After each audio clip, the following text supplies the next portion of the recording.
Hello, I'm John Walter, instructor for English 302, Advanced Composition, sections M01 and M03, and in this lecture we're going to take an advanced look at enthymemes. So an overview for the lecture, we're first going to do a quick review of enthymemes, just so we remember all the elements of them.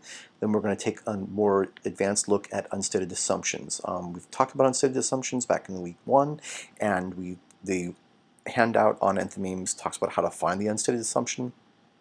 Also talked about that in the lecture from week 1, but I want to kind of walk us through a little more, kind of take a little more advanced look, a more detailed look at that. And then we're going to talk about revising enthymemes. And finally, we will take a look at how you can use an enthymeme to figure out counter-arguments, the major counter-arguments that people might raise against the argument you're making. And by knowing what those are, you can then figure out how you need to address them in your own argument. So again, this is another one of the really useful, another one of the ways that enthymemes are really useful tools. And just a quick reminder as well, as I stated last week, the unstated assumption of an enthymeme is essentially the warrant in the model of argumentation that we have in the craft of research. So let's do our review. Again, all this material about enthymemes comes from John Gage's The Shape of Reason. Enthymemes make an assertion. They provide a reason connected to the assertion using because or therefore. They have a shared term. They present both the claim and the assertion as independent clauses, and it has an unstated assumption. Put another way, and this is essentially a kind of a restatement of what we just looked at, but it's stated a little bit differently, and we're going to kind of be working on this model when we think about when we talk about the enthymemes. So I wanted to show it this way. So there's an assertion. Is criteria 1. Criteria 2 is there's a reason that's connected to the assertion by because, therefore, or some equivalent word. Criteria 3 is that there's a shared term that appears in both the assertion and the reason. Criteria 4 is that both the assertion and the reason must be independent clauses. And if we have criteria 1 through 4, then there will be an unstated assumption. If we don't have all 4 criteria, there will not be an unstated assumption. So criteria 4, so 5, the unstated assumption relies upon the other 4 criteria being existing in your enthymeme. So let's take a look at a new enthymeme, one we haven't seen before. And let's identify its 5 characteristics. Just as a quick reminder, I'm going to mention here, it's going to be in the enthymeme, you can see there that it's going to talk about the Tolman model of argument. The Tolman model of argument, again, you don't need to memorize this. You don't need to, just so you have a frame of reference, you know what I'm talking about here. The Tolman model of argument is a model of argument that was developed by Stephen Tolman, and it's a fairly robust model. It brings in a lot of information, looks at various components, various elements, including like the data that you base part of your argument off of, and so it brings in a lot of sort of elements of various elements that we find in arguments that actually build them, and so it's a fairly robust model, and it's a very popular model. The model that's used in the craft of research is a simplified version of the Tolman model.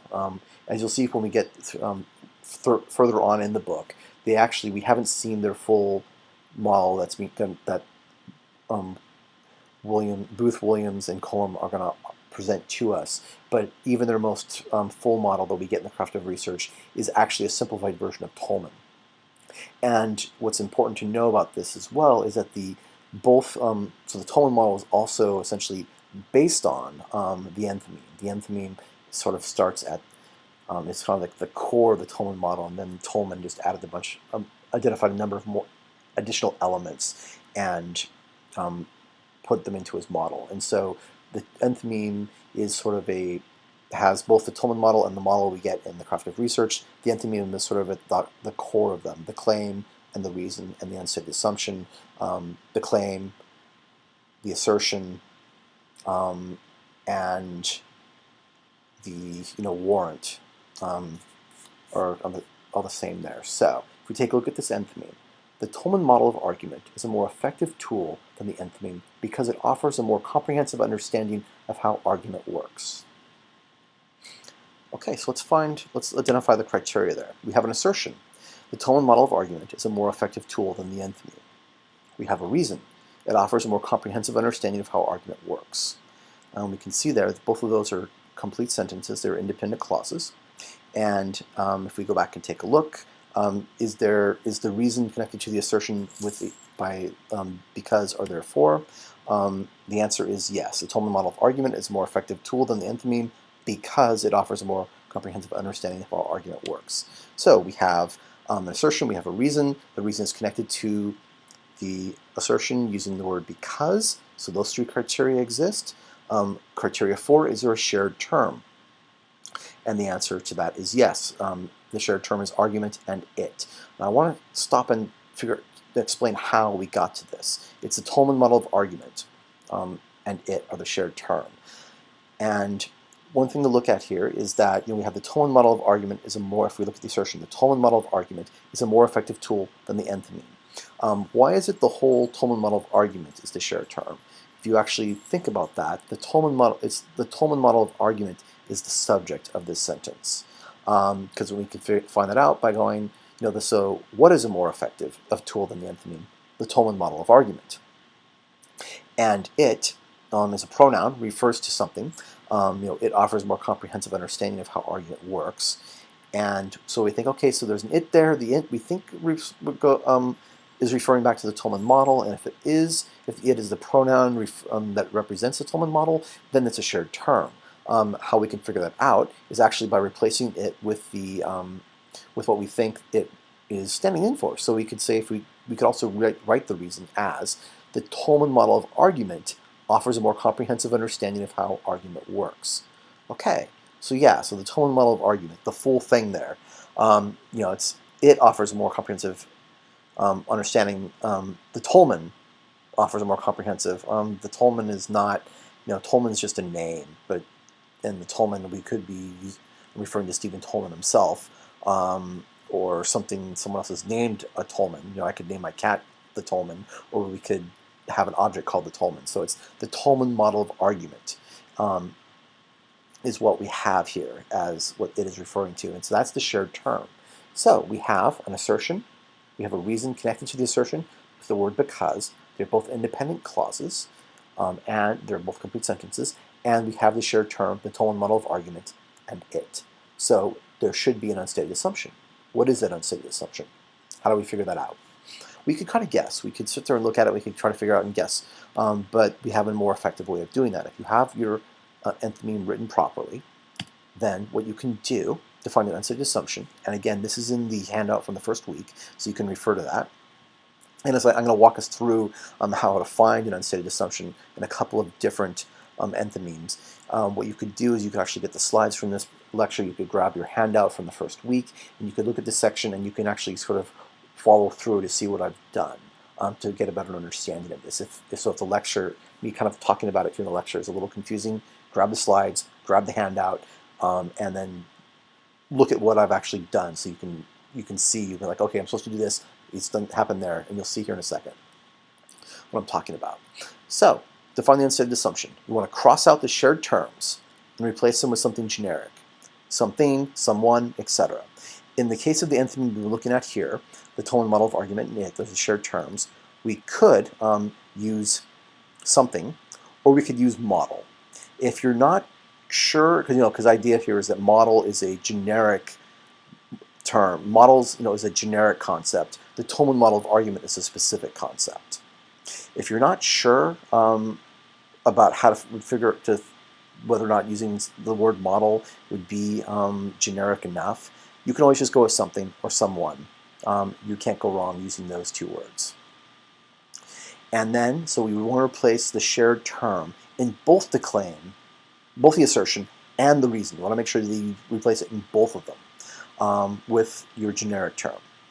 And then, if you're using a because model for the enthymeme, you want to replace because with if. If you're using the therefore model of your enthymeme, you want to get rid of therefore, and you want to place the if before your reason. The model, the one we're looking at right now, is a because enthymeme. So we'll look at how we can find the unstated assumption in that one, and then I have a therefore version of an enthymeme, and we can then look at how we find the unstated assumption with the therefore. So here we are. It's a because model. So we want to find the unstated assumption, we take our actual enthymeme, and we cross out the shared terms in both the claim, both the assertion, the Tolman model of argument. We cross that out, and we replace it with model.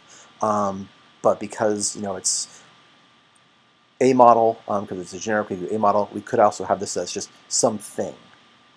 Then we want to find it in the reason. We want to cross out the shared term in the reason, which is it, and we want to again replace it with the same thing, the model, or we could do something. I'll read it both ways.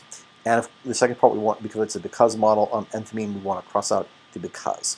So we could read this as a model is a more effective tool than the enthymeme if the model offers a more comprehensive understanding of how argument works. Or we could read this as something is a more effective tool than the enthymeme if something offers a more comprehensive understanding of how argument works. So that's the unstated assumption. It is very close to our actual enthymeme. So we could actually then sort of restate the unstated assumption in a different way. So it's basically saying here that something is a more effective tool than the enthymeme if it offers a more comprehensive understanding of how argument works. So you could say, a model is more effective, so the more comprehensive a model, we could then even rewrite this unstated assumption a little bit more once we know this, because the idea behind here is that a more comprehensive model is a more effective tool than a less comprehensive model. So you can see kind of how I got that from there. So a more comprehensive model is a more effective tool than a less comprehensive model. And you can look at that. That is your unstated assumption. And that's the question. Is that something that you look is that kind of a logic? Is that something that seems logical, reasonable to you? Is that something that's going to seem logical, reasonable to your audience? If the answer is yes, then ideally, if you can get your audience to understand that's what you're arguing, you should have no problem convincing them of your argument. Or you're going to you have a chance of convincing them, because you can always come up with something that could be a problem. So let's take a look. Let's move on. Let's take a look at a second enthymeme. And this one is going to be a therefore version. The enthymeme contains the most basic elements of the Tolman model of argument. Therefore, it is a good tool for preparing students to work with the Tolman model. Okay. We can see here that we have the enthymeme contains the most basic elements of the Tolman model of argument. That is a complete sentence. It is a good tool for preparing students to work with the Tolman model. That's a complete sentence. So our assertion and our reason are complete sentences. There is a reason and an assertion. They are complete sentences, and they are connected with a therefore. And so, do they have a shared term? The enthymeme contains the most basic elements. It is a good tool for preparing students to work with the Tolman model. What is it referring to? It refers to the enthymeme. Okay, because we could read this as the enthymeme contains the most basic elements of the Tolman model of argument. Therefore, the enthymeme is a good tool for preparing students to work with the Tolman model. So we have an assertion, we have a reason. The reason is connected to the assertion with therefore, and they have a shared term. So there's an unstated assumption. Let's find it. First, we cross out the shared term, the enthymeme and it, crossed out. And we replace the enthymeme with a model. We could also replace it with something. We could here we replace it with the model. We could also replace it with something. Now, because this is a therefore version of an enthymeme, we cross out the therefore and we place if before the assertion. If a model contains the most basic elements of the Tolman model of argument, the model is a good tool for preparing students to work with the Tolman model. We can also read this as, if something contains the most basic elements of the Tolman model of argument, something is a good tool for preparing students to work with the Tolman model. So basically here you could kind of even restate this as something along the lines of, an effective way of introducing students to a model is to start with the basic elements of that model. that's kind of restated what this is actually get. That's another way of restating what this is actually saying. And it's good to actually kind of take what you've got and then restate it even again, but you want to make sure, you really want to kind of look at what you're doing to make sure that you're actually really honestly stating what you actually just said. Because this is saying that a model that contains the most basic elements would be a good model for teaching, a good tool for teaching the model. So, having kind of looked at how we find unstated assumptions in both a because version of the enthymeme and a therefore version of the enthymeme, we can now move on to talk about revising enthymemes. Now, we've got here our two enthymemes that actually were produced by, I took from your homework. If you recognize these as your enthymemes, I've already kind of pointed out to you that they could be revised, and I want to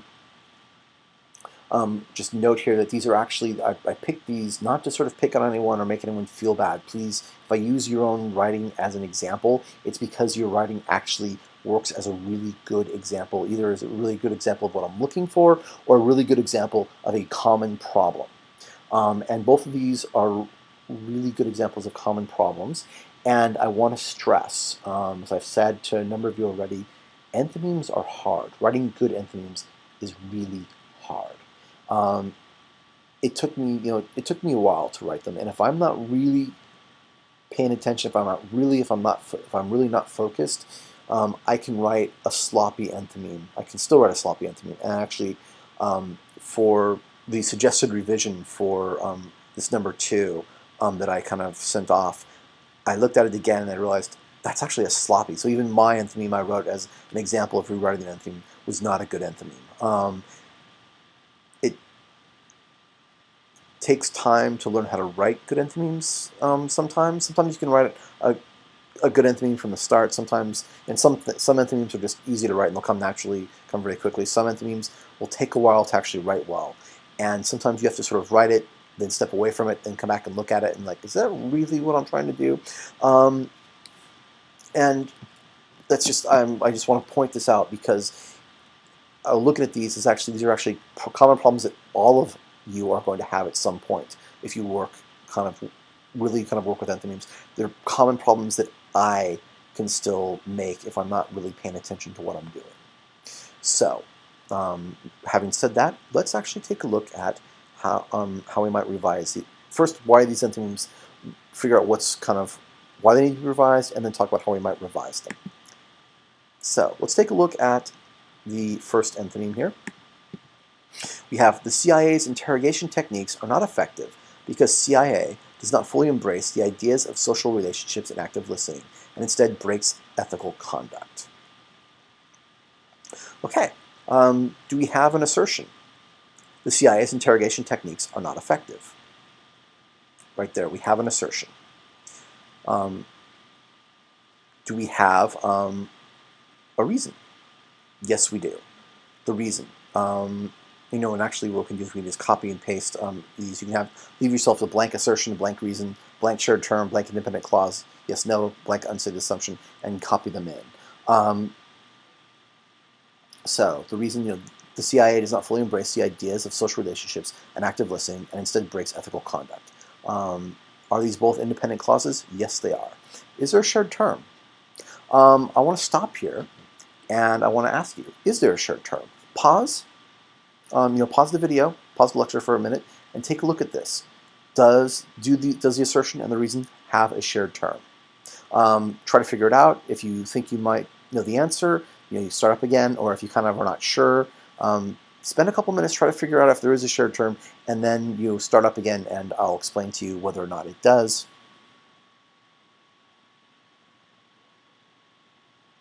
Okay, so is there a shared term? Let's take a look at the assertion. The CIA's interrogation techniques are not effective. So we might ask, what's the subject of this sentence? And to find out the subject, we might, take a look at, is the subject, is it the CIA? Is it interrogation techniques? Is it the CIA's interrogation techniques? The way to figure this out is, what is not effective? Well, what's not effective is the CIA's interrogation techniques. Okay. So that is the subject for this sentence. That's sort of like the key word. Because, shared term, if you have R in both the claim and in the assertion and the reason, sure, that word's there, but the shared term actually has to be a meaningful thing. It's what you're basing your argument on. And this is the idea here, the concept here is the CIA's interrogation techniques. Let's take a look at the reason. The CIA does not fully embrace the ideas of social relationships and active listening, and instead breaks ethical conduct. So who or what does not fully embrace ideas of social relationships, and who or what breaks ethical conduct? Well, the CIA does. So, and for the assertion, the subject, the important term in the assertion is the CIA's interrogation techniques.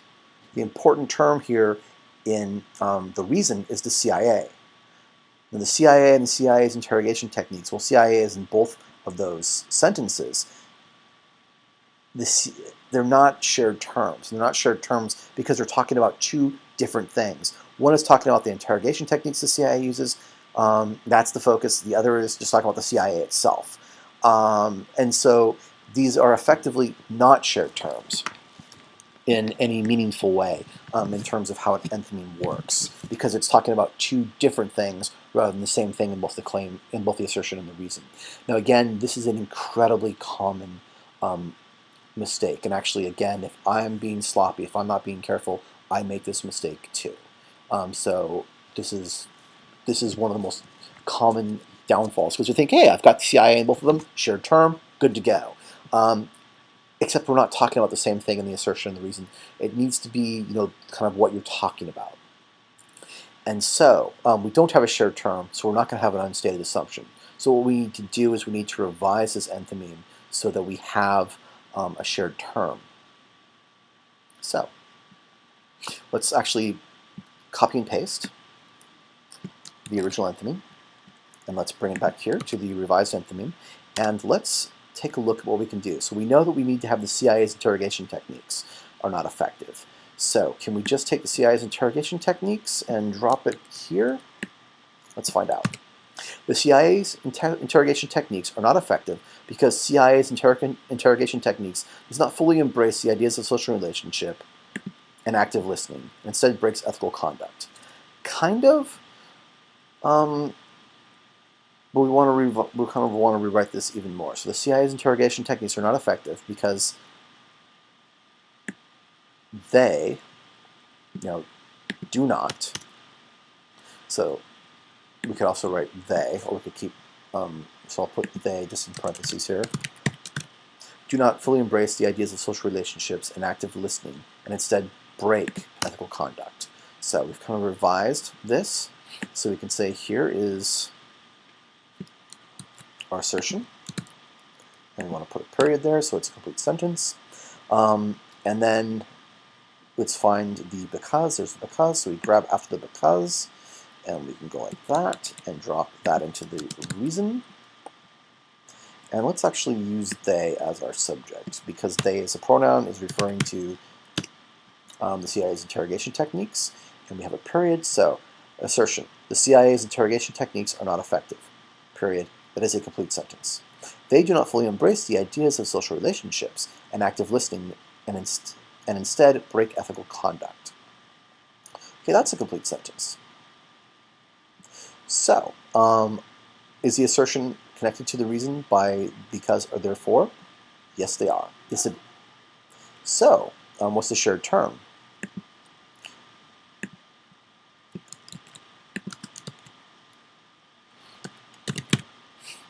And we can say yes. So there should be an unstated assumption. Yay! Let us grab the enthymeme, and actually let's figure out the unstated assumption here.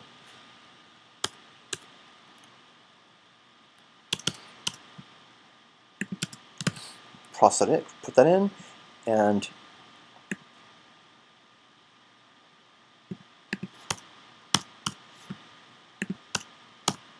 so to remember, to get the unstated assumption, we want to cross out the shared term. So let's do a strike through.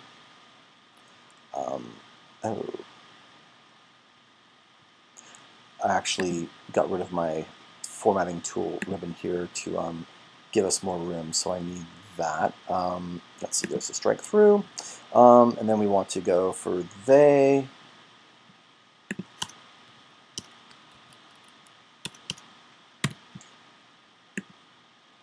We could use the CI's interrogation techniques rather than they. Let's do the strike through there. And so we've taken out, we've struck through both the shared terms, but we want to replace it with something generic. So the CI's interrogation techniques, let's do something.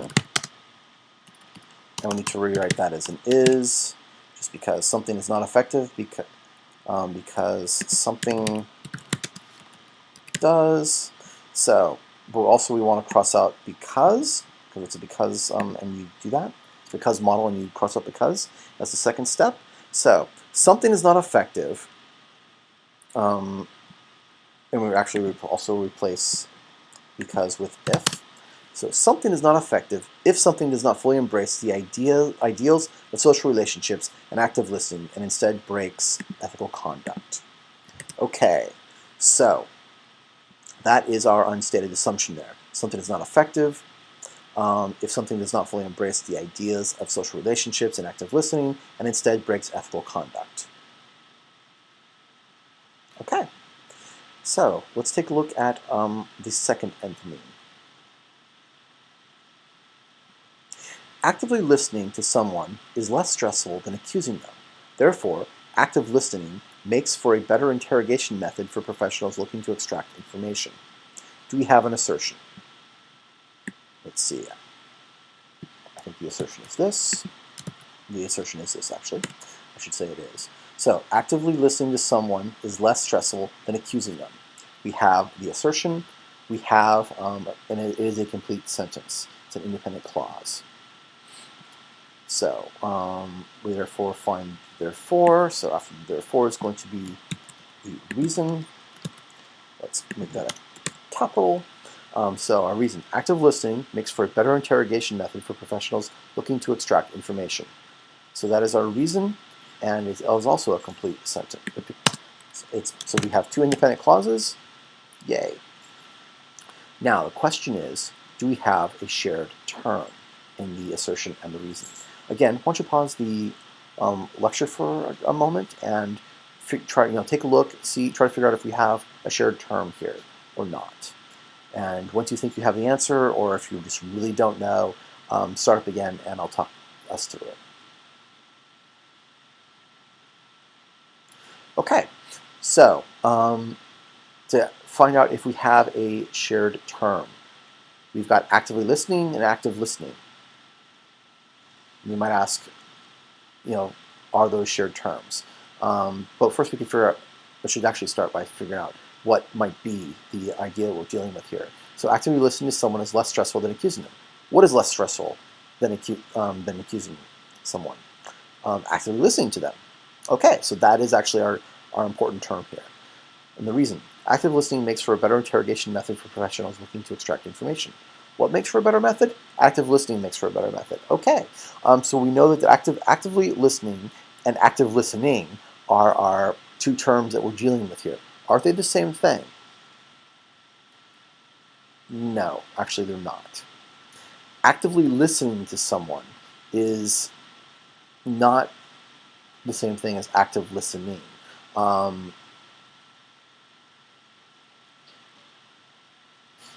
And so, you can see this. You've got an adjective. I know it might say like, what? Well, why not? What you've got here actually is actively listening is actually a verb. No. See, again, this can be a little bit difficult because the verb is less stressful. Actively listening, you've got an adverb and listening, which is a gerund. And active listening, I thought I had these figured out. Why they're not, I can tell you that they are not the same thing. And we can know they're not the same thing because if we actually come here, actively listening to someone is less stressful than accusing them. Therefore, actively listening makes for a better interrogation method. So what we want to do is actually go with actively listening or active listening and use those as our shared term. So let's take a look at revising this. Let's grab this.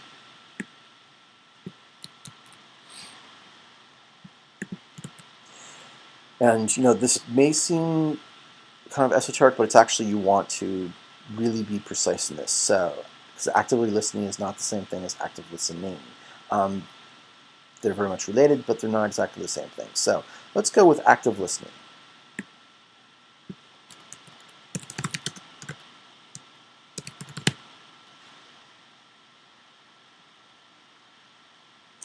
So we can change this as active listening is a less stressful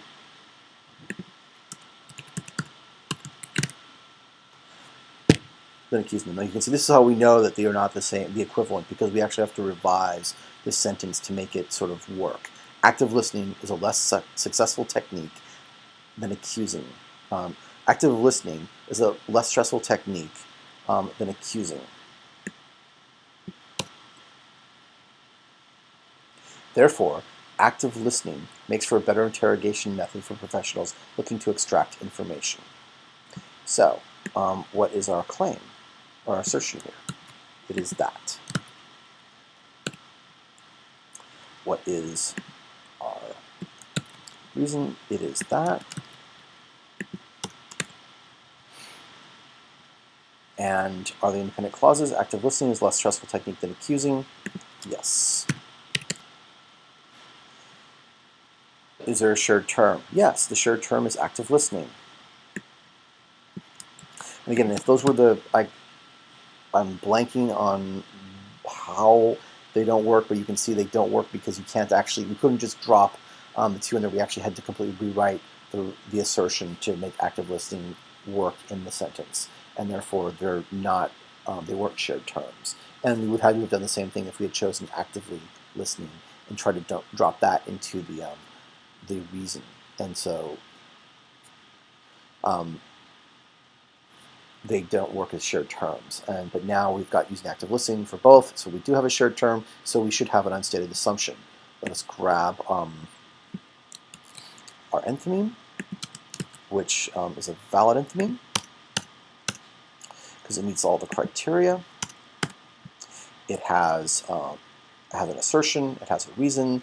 The assertion is connected to, the reason is connected to the assertion by using the word therefore. They're both independent clauses, and they have a shared term, so there is an unstated assumption. First thing we want to do is get rid of, we want to cross out the shared terms.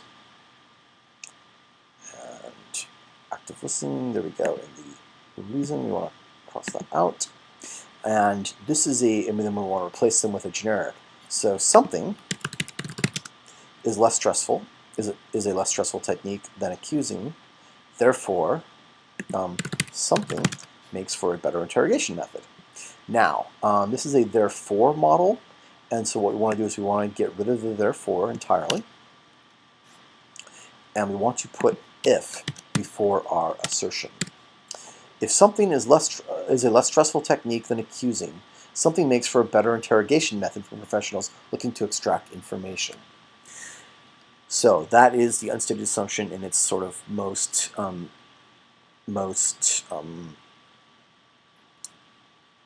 representative, kind of like, that adheres most closely to the original enthymeme. We could sort of paraphrase it, summarize it even more succinctly along the lines of active listening or less stressful techniques make for better interrogation methods for professionals looking, you can see here, so less stressful techniques make for better interrogation methods. We could actually sort of even rewrite that to that.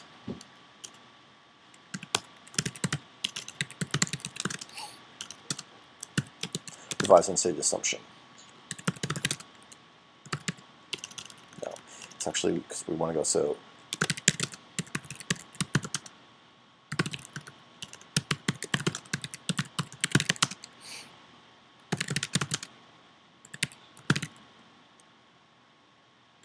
We could say less stressful interrogation techniques make for better,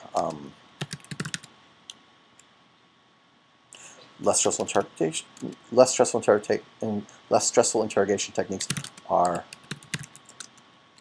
better methods for professionals looking to extract information. So, and again, you can sort of ask yourself, is my audience going to accept, do I think this is a reasonable claim? Do I, is this something, is this logic behind this? Is this unstated assumption an assumption that I agree with?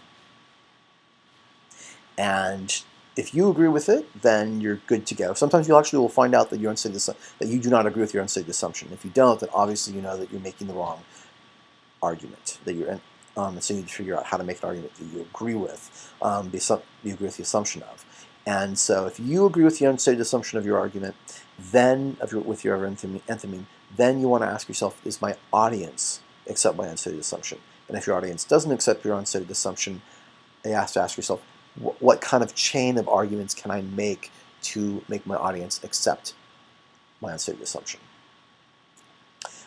Which we looked at last week, in week 3, in the lecture from the craft of reason, when we looked at the idea behind the increased temperatures, global temperatures, moving the hard freeze line further north, which is going to cause more medical costs. And if you remember, we had to work through the whole idea that hard freezes kill subtropical insects like mosquitoes. Subtropical insects like mosquitoes carry are a vector for disease. They transmit disease to humans and increase disease, and the increased threat of disease, both, which if there's an increased threat, you have to deal with disease eradication techniques. If you have people have more disease, there are going to be more medical costs related to that.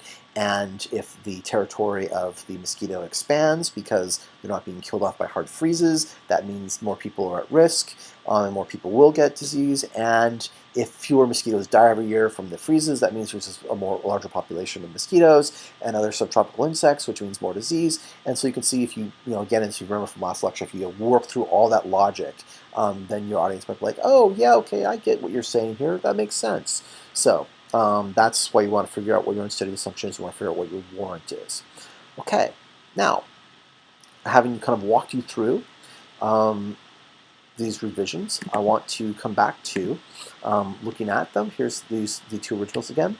So let's take a look again at the original enthymeme. And I actually have I've got the original enthymeme here again. The CIA's interrogation techniques not effective because the CIA does not fully embrace the ideas of social relationships and active listening, and instead breaks ethical conduct. I have a revision here, and it's going to be slightly different than the revision probably that I had just walked us through. So I've got here, the CIA's interrogation techniques are not effective because the CIA's interrogation techniques do not fully embrace the ideals of social relationships and active listening, and instead breaks ethical conduct. Actually, I think that's verbatim what we actually had used in just the one I had just done. But so we've got this revised enthymeme, and it actually meets all the criteria of an enthymeme. That's great.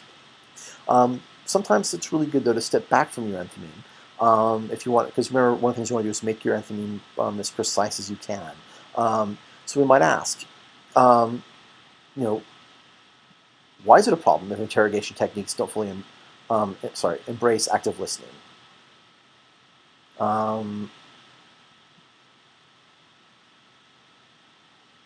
Why is it a problem? And so by asking ourselves that, why is it a problem, we can then think about that and then add that into our rewrite our enthymeme, so we explain why. Because if we just say, hey, they don't embrace social, they don't embrace ideas of social relationships and active listening, your audience may be like, well, why is that a problem? I don't get it. Who cares? You're interrogating them. You're interrogating terrorists or assumed terrorists. What does it matter if you're actively listening and making, engaging in creating social relationships with them? They're possible terrorists. You might want to explain that in your enthymeme. You can rewrite the enthymeme as, research shows that and this is, again, modeled off the actual article that we read. So it's, in a way, it's actually being it's a more precise summary of the article, and it's a more precise enthymeme. Research shows that effective interrogation techniques rely upon active listening and creating emotional connections rather than relying upon accusations and threats. Therefore, the CIA's interrogation techniques, which rely upon accusations and threats, are not effective. So you can see there, built into this enthymeme, it explains why active listening and creating emotional connections are important. So your audience is going to be like, who cares? I'm like, oh, well, research shows that it's more effective. So, okay, then we obviously want our CIA interrogations to be as effective as possible. And so, oh yeah, if you're saying the CIA is actually using techniques we know that are not as effective as these other techniques, then okay, yeah. So you can see how being more precise can help actually make your argument for you. And also, being precise in this way, if you're trying to summarize someone else's argument as an enthymeme, being more precise, being more precise in your summary of the argument better reflects that argument, and means that you're actually actively working with the argument that the person made rather than some conception of that. And that's really important if you want to use a source, as you've seen from sort of the readings from this week and from earlier weeks, is that you actually want to represent sources accurately and fairly. Because, first off, you can say, oh, so-and-so says this, and then go on this great argument that sort of tears it apart. But if you actually aren't representing what they said accurately, then your tearing it apart really doesn't mean anything, because you haven't actually torn apart their argument. You've torn apart something you claim that they said, rather than what they actually said. So you want to make sure that a summary is precise, and you want to make sure that an enthymeme that summarizes someone else's argument is precise. So, if you also take a look at the second so that's the revise for revision. Then if we take a look at our second enthymeme, this is the one. Again, this is going to be a version of it. It may be a little bit different than what we walked through when I was actively typing them out in Word there. Active listening interrogation techniques are less stressful than accusatory ones. Therefore, active listening interrogation techniques are better interrogation techniques for professionals looking to extract information. So we might sort of sit back here and say, okay, they're less stressful. Well, who are they less stressful for? I mean, it's an interrogation. So we could actually come across this a couple ways. I'm asking this one, it's like, less stressful for who? Is it less stressful for the interrogator? Okay.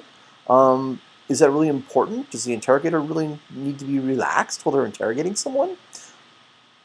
Actually, the idea here, the research shows that it's active listening is less stressful for the person who's being interrogated, for the interrogatee. And so that's important. So we could actually revise the enthymeme to be more precise, to actually reflect that. Active listening interrogation techniques are less stressful for the interrogatee than accusatory ones. Therefore, active listening interrogation techniques are better interrogation techniques for professionals looking to extract information. Now we could leave it at that, or if we try to then throw in the explanation of why why the less stressful is more effective, etc. Our enthymeme gets too big, but obviously in your argument you are going to want to explain to your audience why a less stressful interrogation technique is a better technique. That's kind of developing your argument there. So you've seen a couple of ways of revising both to make sure that the enthymeme actually works as an enthymeme. Some of the common problems dealing with that are not having shared terms. We have what we look like shared terms, but actually are not shared terms, and needing to be more precise are two ways we can really sort of make sure we're revising our enthymemes properly. And having gone through that, we're on to the last part here. We'll talk about how you can use an enthymeme to create counter-arguments, to recognize counter-arguments. So, well, actually, if you're actually looking at analyzing someone else's argument, you can find out what major counter-arguments are by using the enthymeme that you create from the argument. Obviously, there's another reason why you want to be precise when you're representing someone else's argument, because if you don't get their argument right in your enthymeme, and then you figure out what possible counter arguments you might make, and you make those arguments, but you actually haven't written the proper enthymeme, enthymeme that properly reflects their argument, and therefore you're making a counter argument that doesn't actually address their argument, isn't actually a challenge to their argument. You haven't, that's not effective. On the other hand, as well, you can actually, if you have your enthymeme for your own argument, you can use this technique we're going to look at just now in a second here, and you can say, okay, the two major ways people might want to raise objections to my argument are going to be these, and therefore I need to actually address those concerns in the argument that I am making. So, you can use your enthymeme to identify your argument's main counter-arguments you need to address. To do so, you'll need to take your reason and your unstated assumption, and you want to deny them using the most reasonably qualified language that makes sense.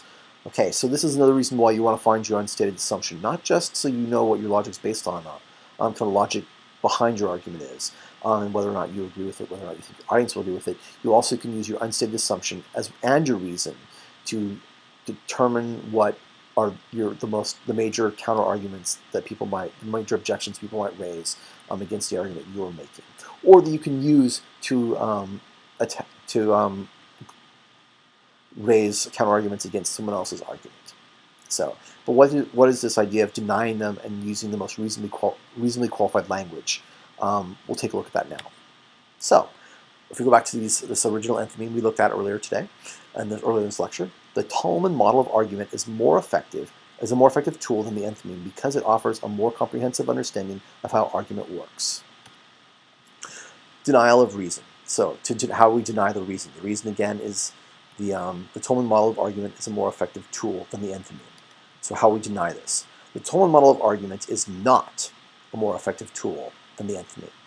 It's that simple. So, kind of just deny it. Say that the Tolman model of argument is not a more effective tool than the enthymeme. However, so that's kind of how we deny the reason. But what we actually want, if you're here, is we want to not just deny it, but we want to deny it using the most reasonably qualified language that makes sense. So, here's a qualified denial of the reason. The Tolman model of argument is not necessarily a more effective tool than the enthymeme.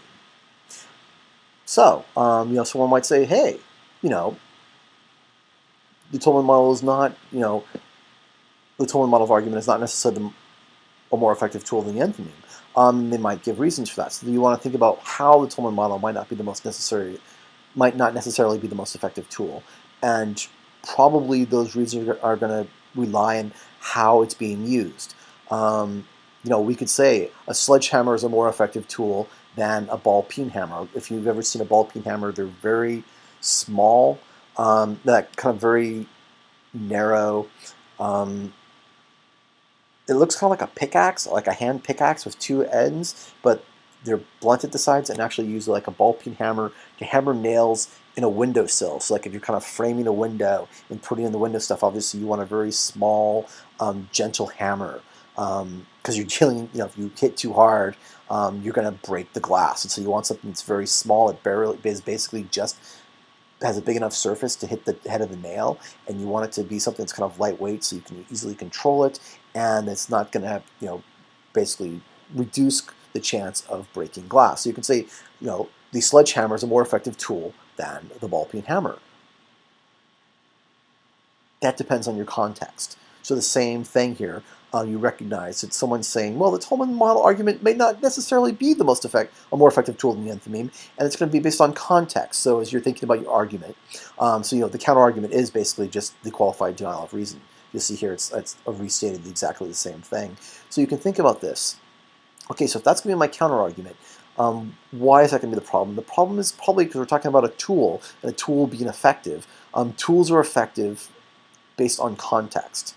So you want to then think about when you're making your argument, you want to define your context in which you think the Tolman model is an effective tool.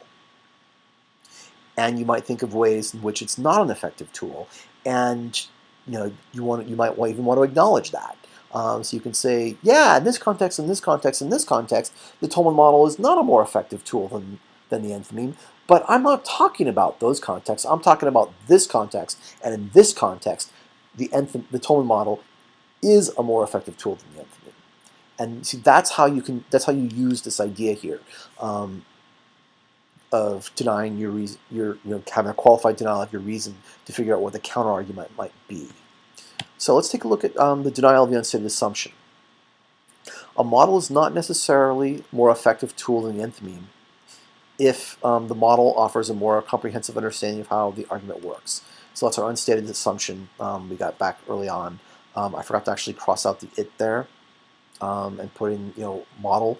So it really, but it refers to the model, so it's okay once we've actually got the unstated assumption in existence. But this should really be as the actual unstated assumption. A model is not necessarily a more effective tool than the enthymeme if the model offers a more comprehensive understanding of how argument works, or something is not necessarily more effective. So something is not necessarily a more effective tool than the enthymeme if something offers a more comprehensive understanding of how the argument works. So again, but this is the denial, so you have not necessarily. A model is not more effective tool. Actually, I even put in the unqualified there. I'm sorry. So it should be like a model is not a more effective tool than the enthymeme if it offers a more comprehensive understanding of how argument works. The qualified denial model is not necessarily a more effective tool than the enthymeme, even if it offers a more comprehensive understanding of how an argument works. So we've got here this a couple ways of thinking about doing this qualified stuff is putting in like a not necessarily, and you may or may not want to throw in something like an even if, are two really good ways of adding the qualified denial. And you think about here, so you say, a model is not necessarily more effective tool than the enthymeme, even if it offers a more comprehensive understanding. So then you might think about, so how? In what situations is a model not a more effective tool, even if that model offers a comprehensive understanding?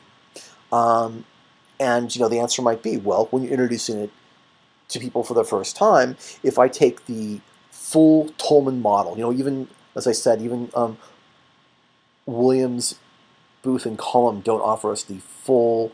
Even when we get to the entire book of the Craft of Reason, they don't give us the full model, the Tolman model, because the full model, Tolman's full model is complex, and so they don't even give us the full model. And the enthymeme is sort of like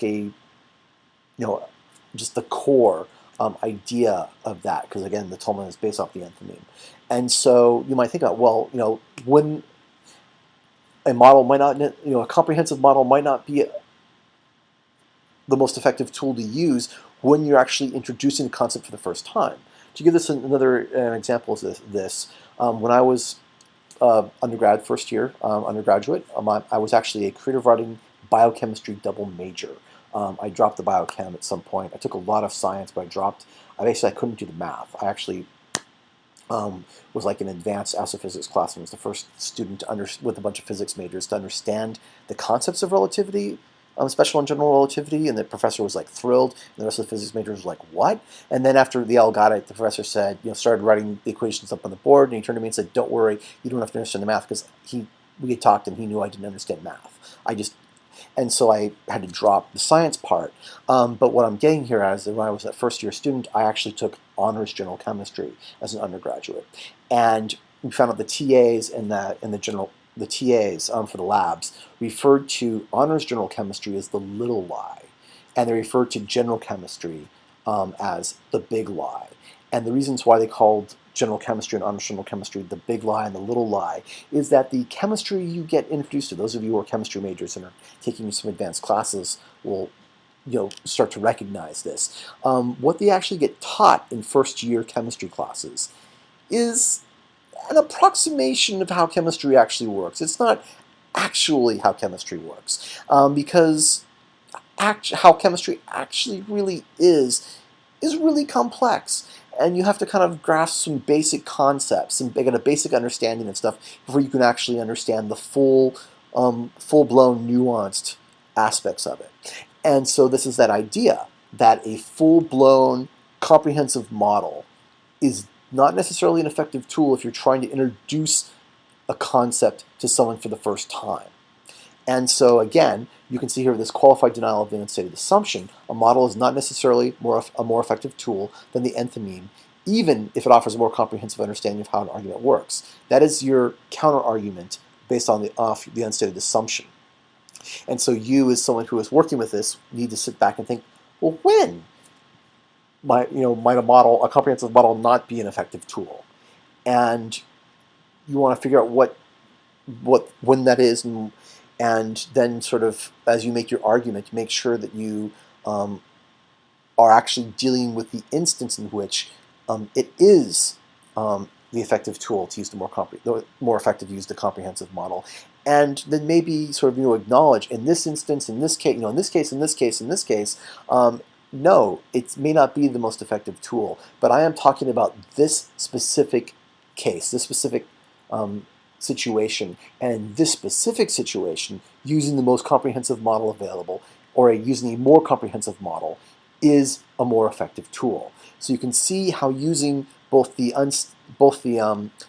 reason, the qualified denial of the reason, which becomes counterargument number 1, and the qualified denial of the unstated assumption, which becomes counterargument number 2, how thinking about how those are true lets you then figure out the situations, the context, the criteria for when those counterarguments are true, and how you can, and when those counterarguments are not going to be true, and by addressing those in your argument itself, by acknowledging, in this situation, yes, this is, this is not the case. This counterargument is actually true, but I'm not talking about that situation. I'm talking about this other situation, and in this other situation, it's not true. So again, think about this. If we talk about, someone might say, well, a model is not necessarily the most effective tool. A comprehensive model is not necessarily the most effective tool to understand something. And for instance, when you're introducing the concept for the first time, and you can say, yes, absolutely true. However, the argument that I am making here right now, I'm talking about introducing the concept in a graduate level course, where students need to have a full understanding of what's going on, and then your argument's valid in that context. So it helps you figure out how to kind of constrain, how to make concessions, how to sort of get to the nuanced argument you need to make that lets you deal with objections that people might raise. Okay, if you have any questions, please ask. We've got the discussion board to ask questions. You can also send me an email if it's a more, kind of a question that doesn't seem appropriate to be asked within the context. But I would, these are some advanced concepts here.